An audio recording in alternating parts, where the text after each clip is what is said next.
Good morning students. हम बात कर रहे हैं बीएससी पार्ट सेकेंड ईयर की। थर्मोडायनेमिक्स हमारा चैप्टर चल रहा है, उसमें हमारा टॉपिक चल रहा था जूल थॉम्सन गुणांक। जूल थॉम्सन गुणांक के बारे में हमें बेसिक डेफिनेशंस पढ़ रखी, उसका डिस्क्रिप्शन हमने दिया था। उसके बाद हमने आदर्श गैसों के लिए जूल थॉम्सन गुणांक का मान ज्ञात किया था। देखिए, जूल थॉम्सन गुणांक को हमने म्यू जे टी से हमने डिनोटेड किया था, और इस म्यू जे टी से डिनोटेड करने के बाद में हमें पता चला था कि आदर्श गैसों का जो म्यू जे टी होता है, यानी कि जूल थॉम्सन गुणांक जो होता है वो 0 होता है। और इसके लिए जो रेस्पॉन्सिबल कंडीशंस होती हैं वो होती है रुद्धोष्म प्रक्रम। स्पेसिफिकली रुद्धोष्म प्रक्रम के लिए हमने देखा था कि एंथैल्पी का मान जो होता है वो स्थिर रहता है। आंतरिक ऊर्जा का मान स्थिर न रह के किसका मान रहता है? स्थिर। एंथैल्पी का स्थिर रहता है। और एंथैल्पी का मतलब हो गया हमारे पास में डेल एच जो होती है, यानी एंथैल्पी में जो अंतर जो होते हैं वो हमारे क्या होते हैं? स्थिर होते हैं, यानी कि एंथैल्पी हमारी स्थिर होती है। जब एंथैल्पी स्थिर होती है तो हमारे म्यू जे टी का मान भी हमारा क्या होता है? लगभग स्थिर रहता है, क्योंकि हमारे पास में हमने म्यू जे टी का जो हमारे पास में मान आया था, जब हमने जूल थॉम्सन गुणांक निकाला था, जूल थॉम्सन गुणांक का मान आया था हमारे पास में mu J T equal to -1 upon C P, जो हमारे सी पी ऊष्मधारिता थी स्थिर दाब के ऊपर, del H upon del P constant temperature. ये हमारे म्यू जे टी की वैल्यूज़ थी, और ये म्यू जे टी की वैल्यूज़ के अकॉर्डिंग ही हमने आदर्श गैस के लिए जूल थॉम्सन गुणांक निकाला था। और हमारे पास में जो आदर्श गैस के लिए जूल थॉम्सन गुणांक का मान आया था वो 0 आया था। और इसके लिए स्पेसिफिक कंडीशंस भी लगी थी आपकी आदर्श गैस के लिए। जो पीवी बराबर एनआरटी वाला जो समीकरण था वो भी लगा था। इसके अंदर पीवी स्थिर रहता है अगर ताप स्थिर रखते हैं, तो वो सारी चीज़ें कंडीशन हमने बहुत ही ईजी वे गोइंग वे के अंदर हमने थोड़ा सा डिस्क्रिप्ट किया था, इसको बहुत ईजी वे में समझाया था। आज हम बात करेंगे वास्तविक गैसों के लिए जूल थॉम्सन गुणांक। देखिए, वास्तविक गैसों के लिए जो जूल थॉम्सन गुणांक है वो जूल थॉम्सन गुणांक इस तरीके से हम पढ़ रहे हैं कि हमारे पास में जो जूल थॉम्सन गुणांक था उसकी हम बात करते हैं व्युत्क्रम ताप के साथ में। एक होता है बॉयल ताप, एक होता है व्युत्क्रम ताप, एक होता है नॉर्मल ताप। ठीक है, टेम्परेचर से रिलेटेड तो आप जानते हो डिग्री सेंटीग्रेड में होगा, हमारा फारेनहाइट के अंदर हो गया वो सारे डिग्री सेंटीग्रेड में। फारेनहाइट हमारा टेम्परेचर डिनोटेड किया जाता है, थर्मामीटर से हम जो टेम्परेचर लेते हैं।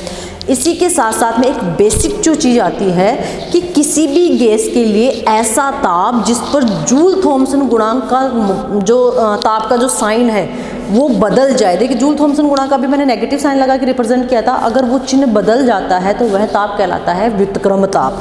अब इस पर जो म्यू जे टी का मान होता है वो 0 होता है। सामान्य या कम दाब पर जो आपके हाइड्रोजन और हीलियम, दो गैसें, एक होती है हाइड्रोजन और दूसरी क्या है? हीलियम। कमरे का ताप हो या कम दाब हो, या फिर ये मान लो कि सामान्य से कम हो, तो इन दोनों गैसों को, हाइड्रोजन गैस और हीलियम गैस को छोड़कर अन्य सभी गैसें होती हैं उनमें जूल थॉम्सन गुणांक का मान क्या हो जाता है? इनको छोड़कर सभी में क्या होगा? पॉजिटिव होगा। इनको छोड़कर, ठीक है, इनको छोड़कर सभी में सामान्य ताप पर या कम दाब पर या सामान्य कमरे के ताप पर सबका जूल थॉम्सन गुणांक का मान पॉजिटिव होता है, लेकिन इन दोनों का नहीं होता है। अगर हम उच्च ताप की बात करें या फिर हम बहुत उच्च तापों पर या सभी गैसों के लिए जूल थॉम्सन गुणांकों की बात करें, तो उनके जो उच्च ताप होते हैं उच्च तापों पर सभी गैसों का जूल थॉम्सन का गुणांक उच्च ताप पर, ये तो है निम्न ताप या रूम टेम्परेचर। ठीक है, उच्च ताप पर जूल थॉम्सन गुणांक हमेशा क्या होगा? Mu J T is equal to always negative होता है। ठीक है, सभी गैसों के लिए। तो सिंपली हम कह सकते हैं कि बहुत उच्च ताप पर जो गैसें हैं वह सराउंडर डॉट के ताप के प्रसार के कारण बहुत सारी चीज़ें इसमें चेंजेज हो जाते हैं। अब हम बात करते हैं कि जो वास्तविक गैसें होती हैं, वास्तविक गैसों के अंदर म्यू जे टी की जो गणना करते हैं वो वान डेर वाल्स समीकरण से करते हैं। अब वान डेर वाल्स समीकरण हम लोगों ने पढ़ रखा होगा।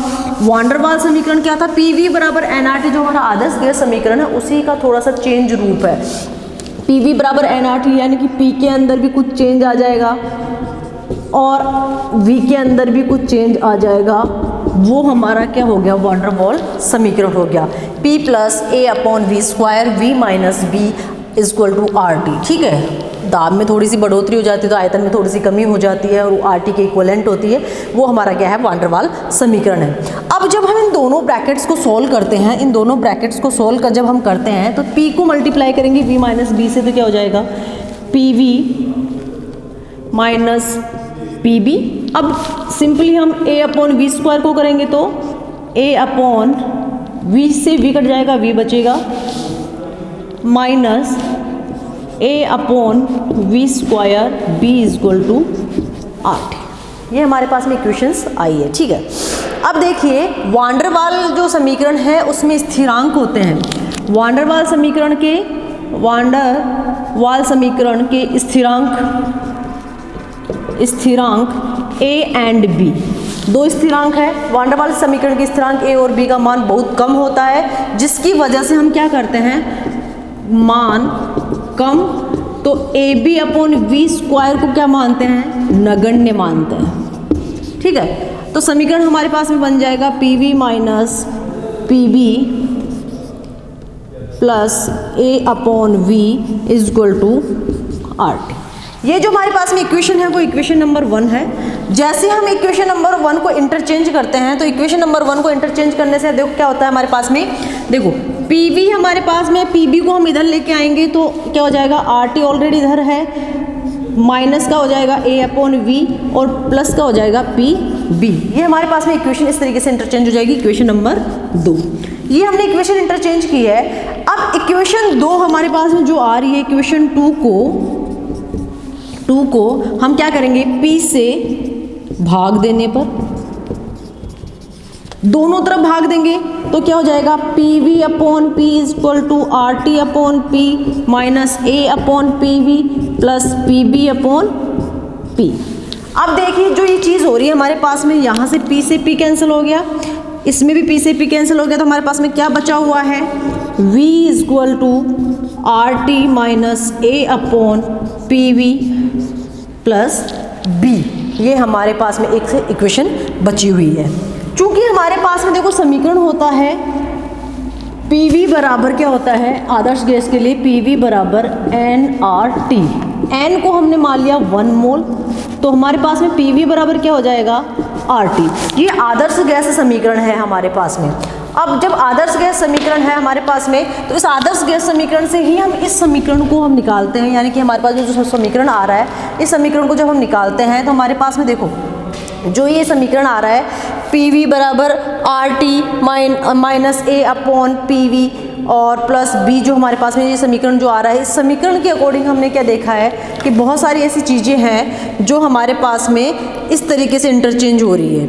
अब जो हमारे पास में समीकरण आ रहा है, इस समीकरण से PV जो हमारे पास में V बराबर RT minus A/PV plus B जो इक्वेशन है हम उसको इंटरचेंज करते हैं तो हमारे पास में कुछ इक्वेशंस इस तरीके से आती है, जैसे V बराबर हमारे पास में ऑलरेडी क्या था, RT था, अपॉन में हमने क्या ले लिया, देखो RT/P ऑलरेडी था हमारे पास में, एज इट इज़ बचा हुआ था RT/P माइनस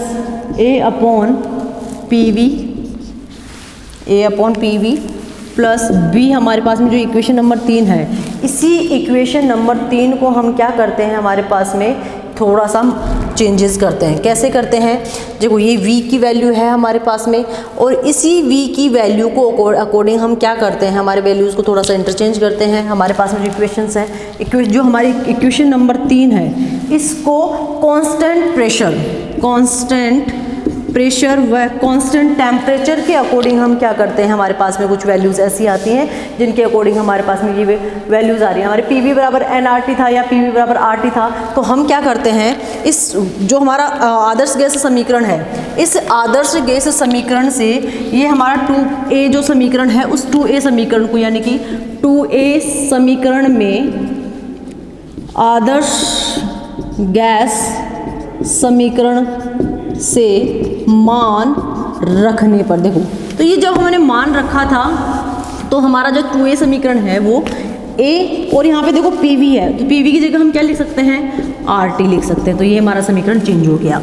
अब इस इक्वेशन नंबर 3 में हम क्या करते हैं, इक्वेशन जो हमारी 3 आ रही है, इक्वेशन नंबर 3 में हम क्या करते हैं, इस सिंपल सी चीज़ है हमारी इक्वेशन 3 का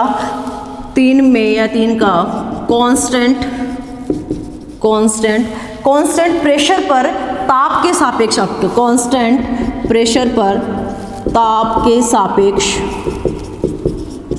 अवकलन करते हैं, ठीक है। अब कांस्टेंट प्रेशर पर ताप के सापेक्ष जब अवकलन करते हैं तो V है तो dV/dt कांस्टेंट प्रेशर हमने ले रखा है, equal to R upon P, क्योंकि टी है, टी से टी डिवाइड हो जाएगा, कांस्टेंट पे रहेगा तो कुछ नहीं बचेगा।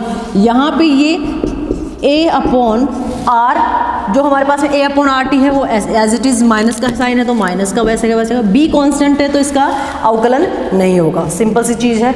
ये हमारे पास में एक इक्वेशन आई हुई है, ठीक है। तो अब हम क्या कहते हैं कि हमारे पास में जो इक्वेशन आई है उसी इक्वेशन को हम क्या कर, जो हमारे पास में इक्वेशन आई है आर टी ऑलरेडी था, कांस्टेंट टेम्परेचर अवकलन करवाया तो टी साथ में और जुड़ गया तो क्या हो गया टी स्क्वायर। तो हमारे पास में जो इक्वेशन बनी हुई क्या, D V upon D T constant pressure equal to R upon P minus A upon R T square. ये हो गया हमारी इक्वेशन नंबर 4।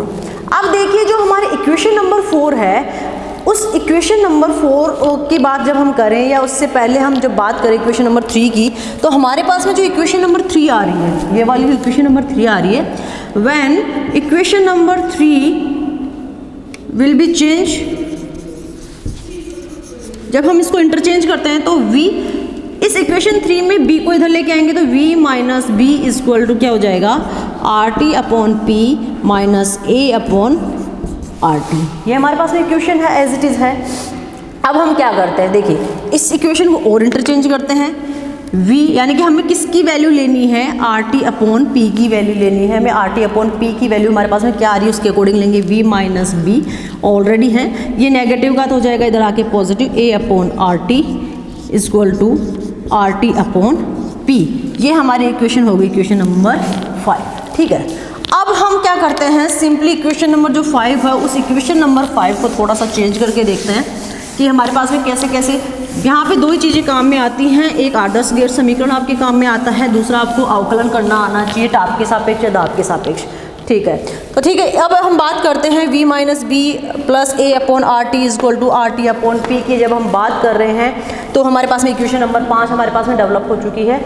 इक्वेशन नंबर 5 को टेम्परेचर से डिवाइड करने पर, ठीक है।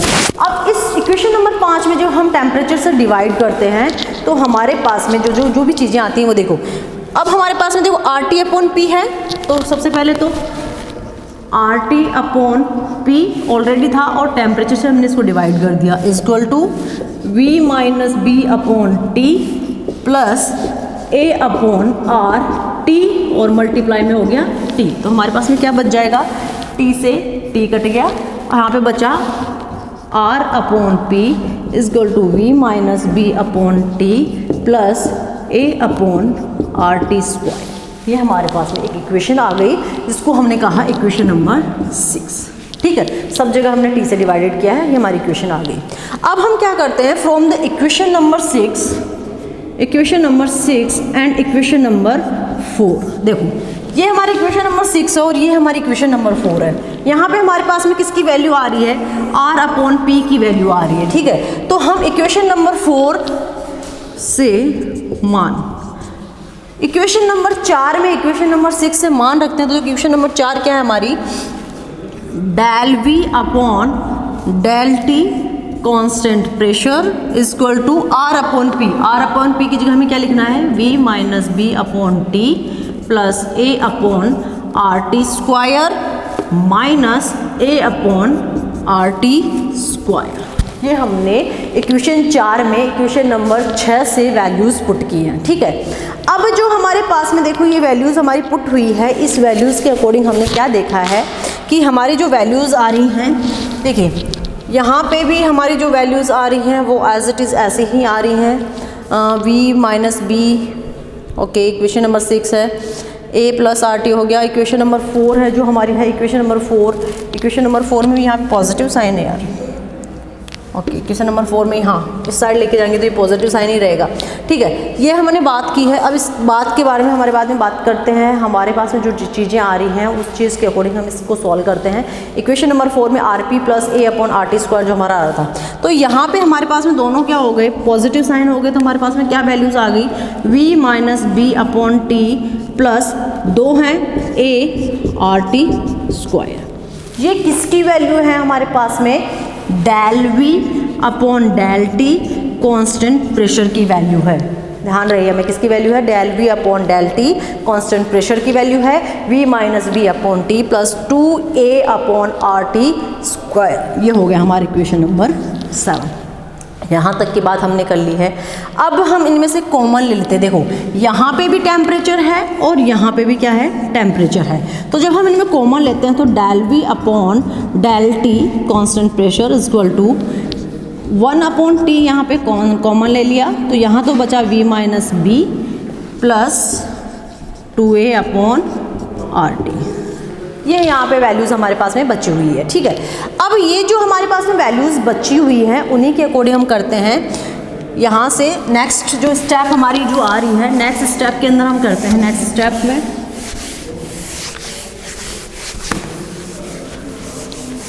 देखिए ये जो स्टेप आ रही है, इस समीकरण से हम क्या करते हैं, यहाँ से t को इधर की तरफ लेके जाते हैं। तो हमारे पास में समीकरण बनेगा t del V upon del T constant pressure is equal to क्या बच जाएगा इधर v minus B plus 2a upon R T. ये हमारे पास में इधर वैल्यूज़ बची हुई है, ठीक है। 2a अपॉन आर टी हमारे पास में इधर वैल्यूज़ बची हुई है। अब हम क्या करते हैं, ये जो यहाँ से v माइनस बी है इस v को उठा के इधर ले आते हैं। तो हमारे पास में समीकरण जो हमारे पास में इंटरचेंज हो रहा है वो किस तरीके से होगा, देखो t del V upon del T constant pressure was it is, वैसे भी v इधर आएगा तो नेगेटिव हो जाएगा इज इक्वल टू देखो 2a upon R T as it is है, माइनस का b है तो माइनस का b हमने इस तरीके से लिख दिया। ये हो गई हमारी इक्वेशन नंबर 8, ठीक है। अब हम क्या करते हैं, हमारे पास में क्या होता है जूल थॉमसन गुणांक है। जूल थॉमसन गुणांक जो हमने पहले निकाला था म्यू जेटी का मान, mu J T is equal to और क्या था 1 माइनस 1 अपॉन सी पी और कांस्टेंट में हमारे पास में क्या आ रहा था del H upon del P constant temperature के ऊपर हमारा ये हमारा है जूल थॉमसन गुणांक, जिसको हमने इक्वेशन नंबर 9 दे दी। गिव्स फ्री एनर्जी और एंथैल्पी के अकॉर्डिंग जब हम बात करते हैं हमारे पास में दो वैल्यूज़ आती हैं, एक आती है गिव्स फ्री एनर्जी की बात करें या हमारे पास में जो हमारे एंथैल्पी है उसके अकॉर्डिंग जब हम बात करें तो gives free energy gives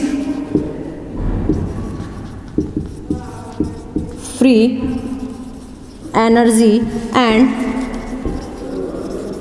enthalpy की जब हम बात करते हैं तो इनके अंदर हमारे पास में क्या आता है कि जो V होता है हमारे पास में वो V बराबर T constant as it is है, del V upon del T constant pressure as it is है, plus del H upon del P constant temperature.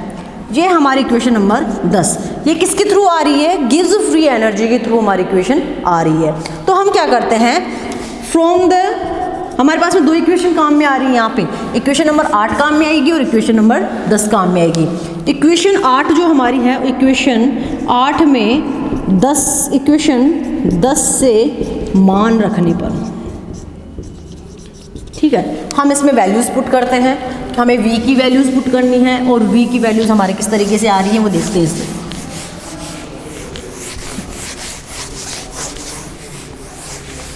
देखिए हमारे पास में इक्वेशन नंबर 8 है। इक्वेशन नंबर 8 है capital T del V upon del T P minus V is equal to 2A upon R T minus B, ठीक है। As it is हम values put करते हैं capital T del V upon del T constant pressure minus देखो V की value हमारे पास में ये है capital T del V upon del T constant pressure plus del H upon del P constant temperature is equal to 2A upon R T minus B, ठीक है। ये हमने इक्वेशन नंबर 8 में इक्वेशन नंबर 10 से वैल्यू पुट कर दी v की, ये हमारे पास में आ रही है। अब देखो ये पॉजिटिव है और ये नेगेटिव है, यानी कि इससे ये क्रॉस हो गया। हमारे पास में क्या वैल्यूज़ बची हुई हैं, तो जो हमारे पास में वैल्यूज़ बची हुई हैं वो है del H upon del P constant temperature is equal to 2A upon R T minus B. ये हमारे पास में इक्वेशन बची हुई है। इसको हमने कर दिया इक्वेशन नंबर 11। यहाँ तक की बात हमारी हो गई है। अब हम बात करते हैं इक्वेशन नंबर 9, जो हमने जूल थॉमसन गुणांक लिया था उसकी बात करते हैं। तो हम क्या करते हैं, इक्वेशन नंबर 9 में इक्वेशन नंबर 11 से मान रखने पर, देखो इक्वेशन नंबर 9 क्या था हमारा, mu JT equal to -1/Cp। अब हमारे पास में जो वैल्यूज़ हैं, देखो किसकी वैल्यूज़ है, del H upon del P constant T. तो ये हमारे पास है 1/Cp, तो एज इट इज़ रहेगा, और वैल्यू क्या आ जाएगी 2A/RT माइनस बी। ये हमने del H upon del P constant temperature की वैल्यू हमने यहाँ पे पुट की है। ये हो गया हमारा इक्वेशन नंबर 12। यहाँ तक की बात हमने की है। अब देखिए यहाँ पर स्मॉल a, स्मॉल b और कैपिटल R, ये जो तीनों चीज़ें हैं वो स्थिरांक होते हैं, ठीक है। इसलिए म्यू जेटी का मान चिन्ह उस ताप पर निर्भर करता है जिस पर गैस का प्रसार किया जाता है, अर्थात वह ताप जिस पर म्यू जेटी का मान 0 होता है व्युत्क्रम ताप क्या कहलाता है, Ti कहलाता है। ये तो हैं स्थिरांक, यानी कि कांस्टेंट है, स्थिरांक है, ठीक है। तो म्यू जेटी का हमारे पास में टेम्परेचर वाला मान जो हम बात करते हैं, तो T इक्वल टू क्या हो जाएगा, Ti हो जाएगा। अगर T इक्वल टू Ti हो जाएगा तो क्या हो जाएगा, equation number 12 will be question number 12 क्या हो जाएगी, mu JT equal to -1/Cp 2A/R Ti minus B. ये हमने इसको थोड़ा सा इंटरचेंज कर दिया, टी को किस में चेंज कर दिया, Ti में चेंज कर दिया। अब हम जब बात करते हैं, हमारी इक्वेशन इस तरीके से आ रही है, हो गई हमारी इक्वेशन नंबर 13। इक्वेशन नंबर 13 में आने के बाद में हम बात करते हैं हमारी नेक्स्ट इक्वेशन की, हमने कि कैसे हम आदर्श गैस के लिए और वास्तविक गैसों के लिए जूल थॉमसन गुणांकों की हमने गणना कर रहे हैं। जूल आदर्श गैस के लिए जूल थॉमसन गुणांक हमें पता है कि 0 होता है, लेकिन वास्तविक गैसों के लिए 0 नहीं होता है। वो किस तरीके से होता है वो देखिए यहाँ पे। आइडल गैस के लिए क्या होता है, आदर्श गैस के लिए क्या जो म्यू जेटी होता है, यानी कि जूल थॉमसन गुणांक जो होता है वो होता है 0, ठीक है। आदर्श गैस के लिए म्यू जेटी इक्वल टू 0 होता है। तो अगर हम बात करें आइडल गैस के थ्रू बात करते हैं, तो यहाँ पे हमने म्यू जेटी इक्वल टू क्या कर लेना है, 0 कर लेना है। तो हमारे पास में इक्वेशन बन जाएगी 0 1/Cp 2A/R Ti minus B. ये हमारे पास में इक्वेशंस बनी हुई है, ठीक है। अब इसी इक्वेशन के अंदर देखिए हमारे पास में ये जो है ओवरऑल जो हमारे पास में ऊष्माधारिता हमने जो ले रखी है, तो हमारे पास में समीकरण में Cp और जो होने वास्तविक गैसों के लिए म्यू जेटी का मान ज्ञात कर सकते हैं। और इस समीकरण के अंदर जो हमारे पास में 2A/RTi जो आ रहा है वो उसका मान B से बहुत ज़्यादा है या B से बहुत कम है, तो हम किसको नगण्य मानते हैं या किसका नगण्य मानता है। अगर 2A/RTi का मान B से ज़्यादा होता है तो म्यू जेटी का मान होता है धनात्मक, और अगर 2A/RTi का जो मान है वो B से कम होता है तो म्यू जेटी का मान होता है ऋणात्मक। ये दो कंडीशंस हमारे पास में आती हैं। तीसरी बात हम करते हैं कि हमारे पास में जिस ताप पर म्यू जेटी का मान बदल जाता है या चिन्ह बदल जाता है, वह ताप क्या कहलाता है, व्युत्क्रम ताप कहलाता है। ये भी हमने देख रखा है। अब हम यहाँ पे बात करते हैं जो हमारे पास में Cp और ये हैं वो इनके T के मान ज्ञात करने के लिए काम में आते हैं, इसको भी हमने कांस्टेंट मान के अलग कर दिया। तो हमारे पास में ओवरऑल रिजल्ट जो बच रहा है वो है 2A/RTi बराबर क्या हो जाएगा, अभी दोनों को अलग अलग कर दिया तो हमारे पास में एक रिजल्ट बच रहा है। यानी कि हम Ti की अगर वैल्यू निकालते तो Ti के वैल्यू क्या निकलेगा, Ti इक्वल टू 2A/RB। ये हमारे पास में Ti यानी हमारे व्युत्क्रम ताप या इन्वर्जन टेम्परेचर का हमारे पास में वैल्यूज़ आ जाती है। अब ये वह व्युत्क्रम ताप का मतलब हो गया यहाँ पे कि वह ताप जिस पर सभी गैसों का जो हमारे पास में टेम्परेचर आ रहा है वो म्यू जेटी का जो मान होता है वो अलग यानी कि अपना साइन चेंज कर देता है, वो ताप क्या कहलाता है, व्युत्क्रम ताप कहलाता है, जिसको हम Ti की डिनोटेड कर सकते हैं। ये हो गया हमारी क्वेश्चन नंबर 14। नेक्स्ट हम बात करते हैं कि हमारा जो व्युत्क्रम ताप होता है वो बॉयल ताप का दुगना होता है।